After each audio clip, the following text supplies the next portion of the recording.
I'm just gonna get you guys to introduce yourselves and the role you play in the band. Okay, so I'm Miguel and I play drums. My name's Jason. I play bass. Matthias, I play guitar. I'm Nick. I sing and play guitar. Jerry. Oh, tweet actually the other day it was like, white people will name their animals human names, but name their kid like Rex, and I'm like, true. Yo, you're right. I'm You're like, right. that's so true. That's so true. You seem so right. To me, you're a queen, a real delight, but in a cute way, you're mean. And I like it that way, 'cause you know that I'm awful too. I don't care if I'm tired or too drunk to talk to you.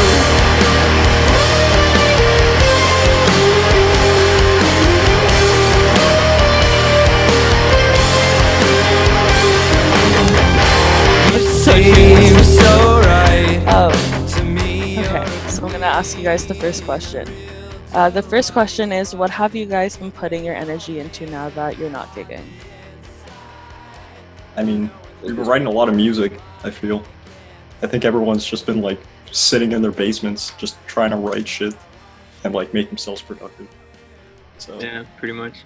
Just writing and stuff. Yeah, that's very accurate. Yeah, I was told that you guys have an upcoming EP, and so if you guys want to talk about that, the floor is yours. Well, April 16th, but since this whole situation happened, we have to reschedule sometime in May or June, whatever comes first, but we're still releasing it on April 16th, so. Oh, awesome. So it'll still be available like on Yeah. all the platforms? Yeah.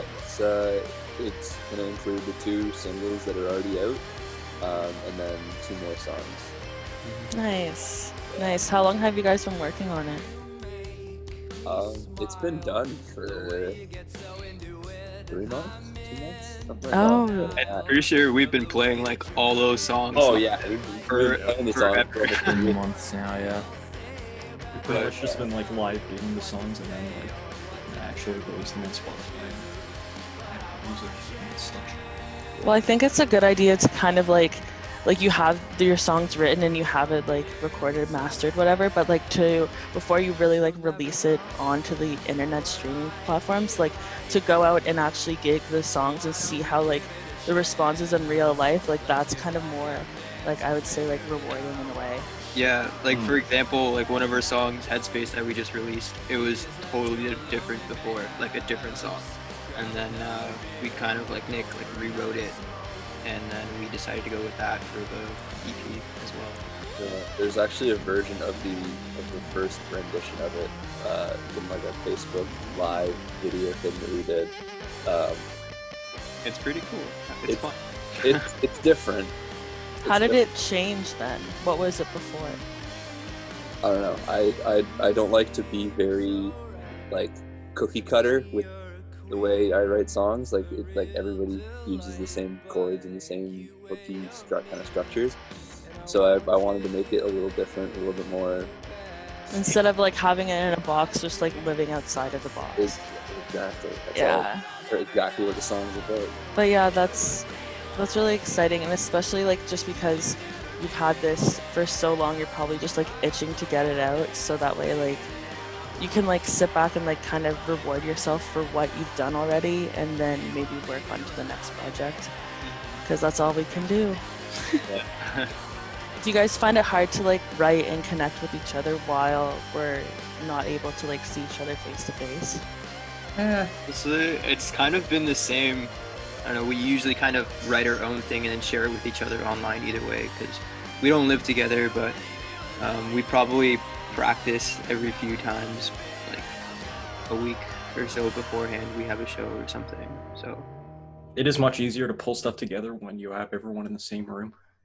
Until that happens, we could just like send riffs to each other and then like build something up, and that gets sent out, and we all practice that thing, and then we meet up. Yeah, next time we practice, I'm really gonna enjoy that because this whole time, man. Yeah. Miss the boys. Miss the boys. I miss the boys, man. No, but I find like a lot of people, like for instance, my mom's a songwriter, so growing up like in a small town in Nova Scotia as I did, she didn't have like access to so many like talented musicians, and so she joined a lot of like Facebook groups for musicians like all over the world, and then she would get like riffs and stuff like sent to her and demos sent to her, and then they would work on a song like almost like internationally, which is like an interesting concept because that's kind of something we have to like adopt now. So the second question is, how have you guys been keeping yourself inspired in your craft? I've been listening to a lot of new music, just everyday new albums, and that's the only way to keep yourself moving forward, I think, to not fall into a creative rut and just keep making the same thing. Listening to different kinds of music and then trying to make that on a kind of wide range of sounds and different structures of things, and the way different people write and the way different people like sing, even like kind of just emulate and steal from a lot of different things and just try and create something cool. For me, it's less about like motivation and more about like just need to do something productive, or else I just feel bad every day. So like I just need to like, you know, work my mind. Yeah, I think it's also really good to have like accessibility to all this instruments and stuff like right away. For example, I have a loft bed and I can literally get out of bed, go down these stairs and sit at this desk and write something and record it. I mean, I think it's really good to just sit down and do that right away. Listening to music that like you kind of like wouldn't listen to before, because I find like for a while like I get stuck a genre for so long. Probably since the beginning of March, mid-March, I've just been listening to surf rock. That's I don't know why, I'm just going through a surf rock phase, but also like incorporating like all of the other genres that I like pop music, I like heavier rock. Taking inspiration from that is kind of really important, so that way you're not, like we said earlier, like you're not stuck in that box. Navigate in the way that you can reach different audiences, I think that's really important. Within the band, have you been able to reflect on any changes you'd like to make? Honestly, because we've all just been stuck at home, no. Like we had a whole music video, that whole thing got canceled. I had a phone call with him like about almost like a month ago now. I guess changes, we can't really do much about them right now. We just I mean, we did really talk a little about making our songs more moshable. That's a little change. Yeah, that's I love that. Yeah. I don't know how else to put You it. got you know, something. just like up in the energy, trying to get people moving around, you know. So it's No, that's good though, because like it's kind of experimenting a bit, you know. there you go, the different genres. Yeah, no, it's that's definitely cool. And like the question is, have you been able to reflect and celebrate your accomplishments as a band? I've always kept our accomplishments close to heart. I think we've had a small run, but it's been a lot of fun. And yeah, just looking forward to the future now. Like it's just a question I feel like they don't hear a lot of, but in order to like, at least in my personal work, in order for me to like move forward onto something, I think it's really important to recognize like what you have done already and like motivate yourself through that. It's not something that you consciously think about because you're always trying to progress and move forward and just be better than yourself, I guess. Me personally, I haven't really been able to reflect on much of it because I've just been writing so much of like new, like the stuff, the EP that's about to come out is like, the songs are great and it's a lot of fun and I'm glad that it's coming out, but it's like, I kind of want to keep going and like move past that and like Next EP, next month. yeah, exactly. Like we have an album in mind. I think it's the like just the adrenaline and all of the excitement about like releasing something, and then you know in the back of your mind that you have like so many other like, writing, songs, whatever the medium may be, but like you have that ready, and it's just like the adrenaline just wants you to keep pumping it out, but the world is like, nah. Yeah, exactly. Like King Gizzard in 2017. 3 albums in the course of like 6 months or something. It's like, whoa, boys, calm down. So this question, I really want to just like steer it towards a conversation afterwards of where your hopes and your fears and your predictions are like about you guys as a band and like venues around Toronto and like what you guys think or hope might happen. Do you think in our darkest times as a society, turning to music has been a coping mechanism for you, and is there anyone you turn to in particular? At least for me, music has been my coping mechanism since like I was a kid, right? So that hasn't changed in that regard. But there's big changes coming to the music industry, and they've been coming since the 2000s. They're not gonna stop, and we can only see where this is gonna take us. Who knows, man? Digital media, I guess, has helped in a way, especially now. And I feel like after this whole self-isolation period, we're gonna start to see a lot. I think we're gonna start to see a lot more online like activity and interactivity between fans, bands, management, like concert promotion stuff, like Yeah, because I also feel like that's given artists the chance to really engage more with people, just constantly being online and stuff, you know. So it's gonna be weird just to like kind of drop that again. I know it's kind of odd because like right now we have to take advantage of like the platforms that we have and try to connect with people. But like for me at least, it feels like if I don't like that this is my only type of connection. Like I want to be able to like, if I want to work with a band or if I want to work with a band manager or something and I want to talk to them, like I want to go for coffee and like I want to get to know them and speak to them like personally and show them my notebook about my ideas and stuff. Digitally it's also like fine and it's the same. It's just like in the digital world I feel like we are like so like thrown with so many distractions all the time because we have constantly like different options online, like different social media, video games, like music platforms, like so many different things that it's so easy to like click and kind of get lost in that. Whereas like when you're having that one-on-one conversation with someone, it's really just like you and the person. Yeah, I've watched a few concerts on VR chat, and it's still not the same. I mean, it's you in there, but it's never gonna supplant the original thing of just being at a concert with real people. That'd be What cool. is that? What is What that? VR chat? Yeah, what is VR chat? Oh, It's just like it's like a chat room game where you like go around and like talk yeah, to it's just people. like And there's VR support, so like people that have, you know, a VR headset, like controllers and stuff, you can see them moving, but it's not like necessary. You can just it's kind of like Second Life, but without all the creepy stuff. I mean, there's a lot of creepy stuff. So, Like Second Life, like it's easier. Yeah. It's easier. Like you don't have to pour your whole life into it. oh, I You see. just log on for like. It's pretty cool. I've been on. That sounds whack. That sounds like a Something episode of fucking Black hilarious. Mirror. Yeah. I was gonna say, This is the scary thing too. Like you were saying about like, you know, missing going to shows. It's like a lot of these places that we play shows are small places, and I don't know if they can afford Yes. to stay closed for like. Yeah. What do you guys think about that? Like, what do you think? Because Like, like, I worked at a restaurant that's local to me, right? And they're closed. It's just a mom and pop shop, like Irish pub, and they're closed, right? And they were like, on the last day before they were closed, they were freaking out. They were like, I don't know how we're gonna pay people. We have no money, because again, it's an Irish pub and it's right before St. Patrick's Day, so they like stocked everything. They bought everything, and now they can't even like sell it. So they're like really freaking out. So yeah, that's the scariest thing for me. Is like, you know, we might get through this quarantine period just fine, but at the end of the day, it's like how many venues are going to be left standing at the end, right? So yeah, like, I mean, Danforth is like a huge venue, but even like something as big as like the Danforth, you know, like Scotiabank Center, like that kind of like stuff that brings in like international like superstars, of Yeah. course that'll be open. that's fine. You know, maybe Rebel and maybe Danforth, but like everything else, like, It's on the chopping block, like it's there.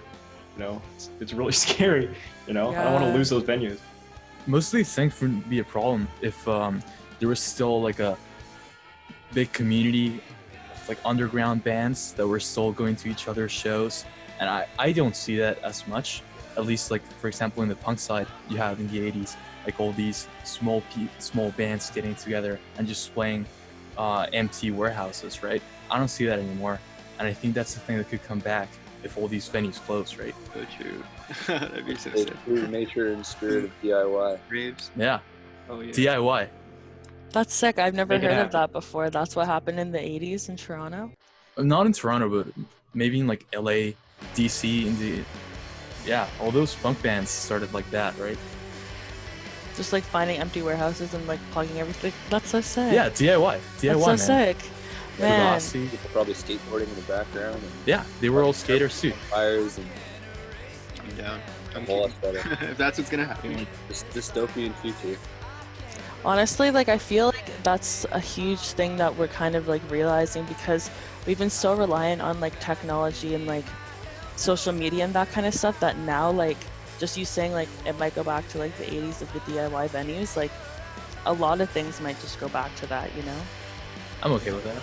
Personally, just like the loss of ability to go to shows or do any kind of large event, like it's not gonna immediately go back to how it was.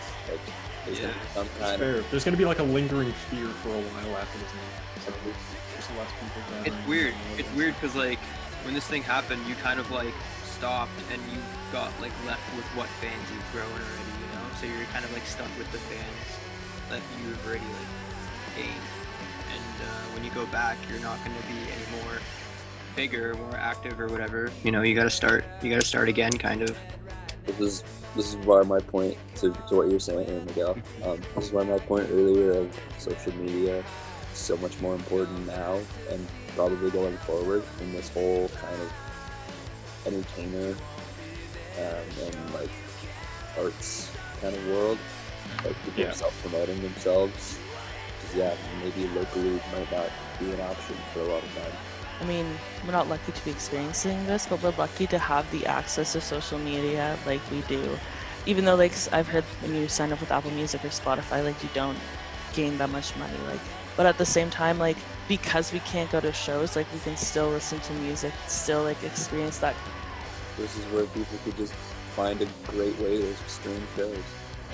And I haven't seen anything be like really good. I've seen a lot of really bad. Not to say that, like, not to, you know, be like, "Well, this fucking sucks," but no, it was like, I don't know. It's true, though. Yeah. Like, Yeah. their phone I'd like app to and- figure out a way to like do that without getting the band together, almost. You know, kind of separately or something. If I can connect my external microphone to like my MIDI drum set. And also, like, when people go live on Instagram, I just feel so creepy. I don't know. I know that I'm, like, supposed to be there supporting you, but, No, like, no, I agree. my- 'Cause you see a little icon, and you're like 55. I joined. Or like 11. oh, it's like 3 people, and you're one of the 3 people. Yeah, and I you're hate just- that. I hate You it. join an Instagram live and it just says like your name joined, and it's like, Yeah, just it's like, are they watching me? It's like, do they know if I leave now? Like, I'm just yeah. Well, like the biggest issue, well, I guess it's not an issue sometimes, but the recording companies have always had the monopoly over the music industry, right?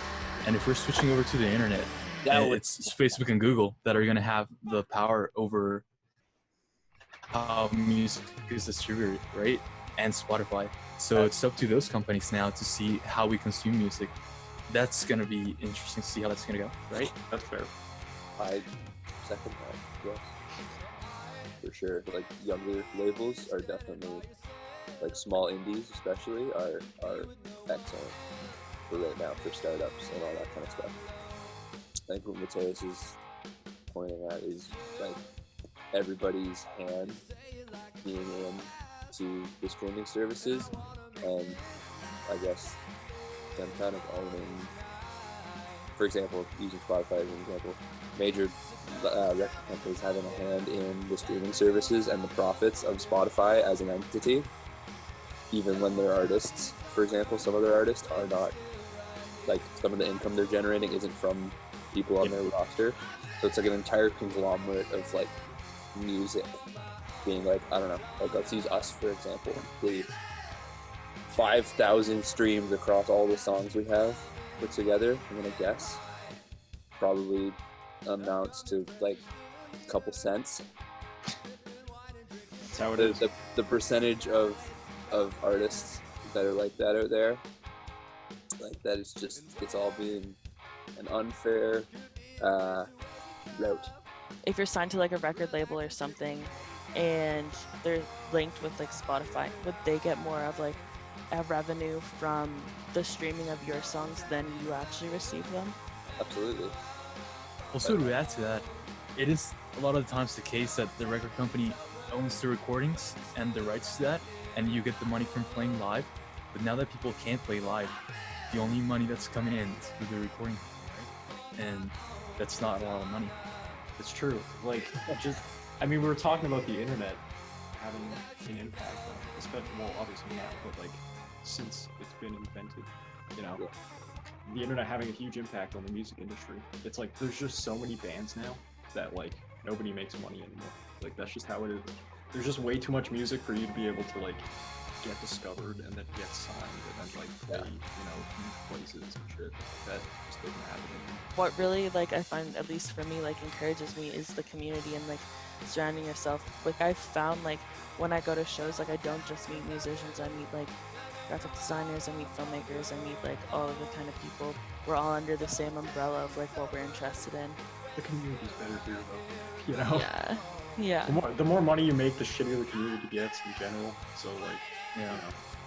When you're like underground and you're not as well known, you're able to connect with people and like make friendships and that kind of stuff. But as soon as you become like profitable, then you're kind of just like the Then monkey on the stage. Yeah.